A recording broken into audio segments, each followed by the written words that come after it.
అందరికీ నమస్కారం. గీతా పఠనానికి స్వాగతం. నా పేరు రాజేశ్వరి.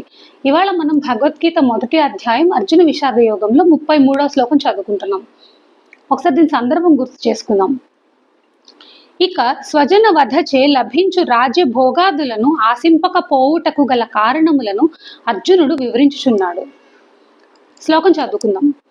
ఏషామర్థే కాంక్షితం నో రాజ్యం భోగా సుఖాని చ తైమేవ స్థితా యుద్ధే ప్రాణాం త్యక్త్వా ధనాని చ.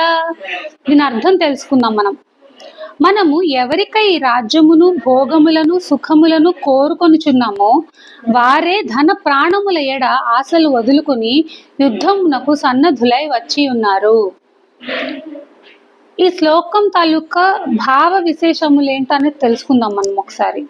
నాకు ఈ రాజ్యము సుఖభోగముల అవసరము ఏమాత్రము లేనే లేదు.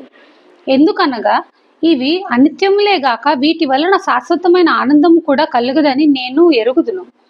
నా ఈ సోదరులు బంధువులు మొదలగు స్వజనుల కొరకే నేను రాజ్యాదులను కోరుకుంటున్నాను. కానీ వీరందరూ యుద్ధమున తమ ప్రాణములను అర్పించుటకు సంసిద్ధముగా నిలిచి ఉన్నట్లు తెలుస్తున్నది. ఒకవేళ వీరందరూ రణరంగమున మృత్యువాతు పడితే ఈ రాజ్యము సుఖములు భోగములు ఎందుకు?